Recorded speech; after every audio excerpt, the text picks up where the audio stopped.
as a young guy, 15 years old.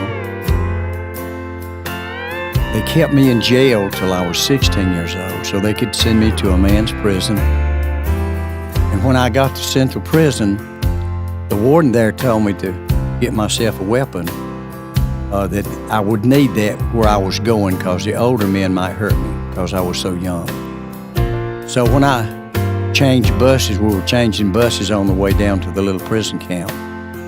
And a young man knew who I was. He gave me his knife and I took it. And they allowed me to keep that knife because I was so young. And I told them, the warden said I needed it to protect myself from the other guys. And many times when I got there, I thought I was going to have to use the knife. They would wait in the middle of the night and they would come to my bed and try to get me. And lots of times I had to take that knife. And I think one night I nicked one of them a little bit. Then one time they come, they were determined they were going to get me. And I believe that God put an angel in that prison just for me. One of the biggest muscle guys I've ever seen come out from nowhere and knocked one of those guys one way and knocked the other way and said, "I'll roll your heads out to the cell block if you bother him anymore." Then he come told me to be his friend. And I said, "Yes, sir." So I believe that God sent an angel and watched over me while I was there, and knowing what I was going to do in the future for him. And so many times, like when I went to bed, slept with that knife in the pillow, go work 10 hours a day, come back and put it under my pillow. But while I was there, a young preacher came there, and I had never been to church before, didn't know who God was or the devil. I didn't know anything about any kind of salvation or religion. And one day I remember this, when I first went there, my brother Russell brought his first baby, him and his wife's baby, down to see me. And when they left, I'll never forget this, there was a voice come in my ear, a loud voice. I had no idea who it was at that time. Said, "You won't never have your family like your brother. I've got you where I want you." Well, I didn't know whose voice or where it come from, but I'd go back to my bunk and I would think of that voice, and I believed it. I didn't think I would ever. In fact, I started to have a tattoo put on my arm, "Born to Lose." The young man stepped out and said, "James, one of these days, don't put that on there. Don't you put that on there. One day you might be a winner."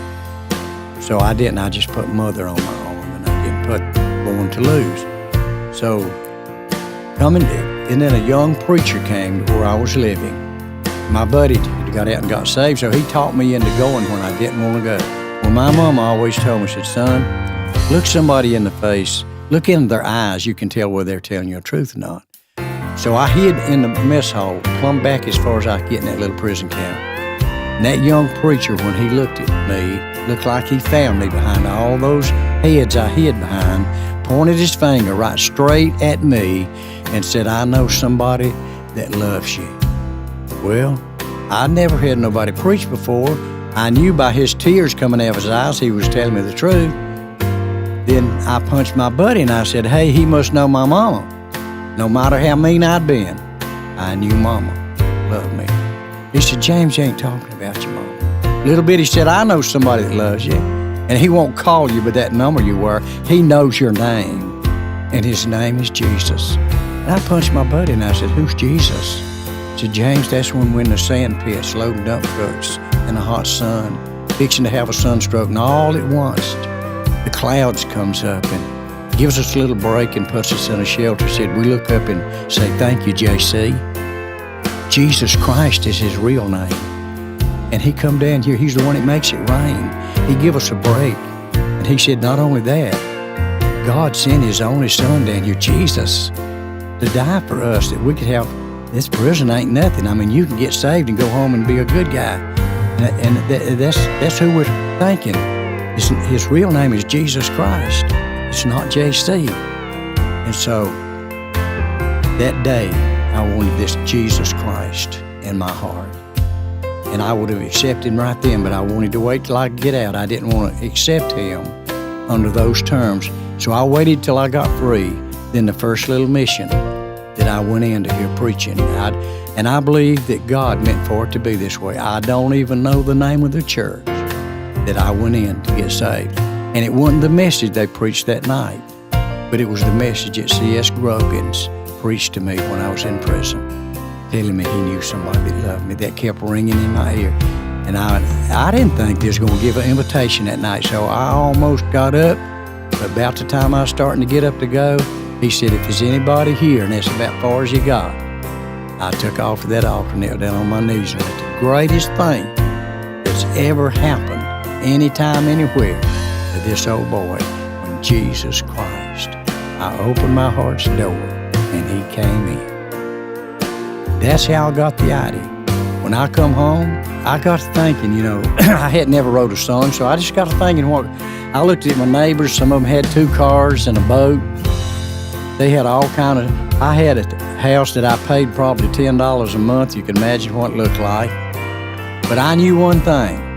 There was something in my life that had never been there before. So I just said, Lord, I remember when I didn't even have shoes on my feet. When Daddy couldn't afford it, even his kids. And I said, I remember when he couldn't even buy us but 1 pair of shoes a year. So I thank you for the shoes on my feet. And I thank you for the clothes on my back. I remember when I didn't have much to wear to school. Good roof over my head, a good place to sleep. I got to thinking about that night if I had to sleep under my pillow. I don't have to sleep like that knowing first scriptures that God gave me when I got saved, that he'd let me sleep with sweet peace. And my wife, my children, tell you, if anybody can go to sleep real fast, I do. So that's how we got the idea to write. Thank you, Lord, for your blessings on me. And my brothers helped me write it.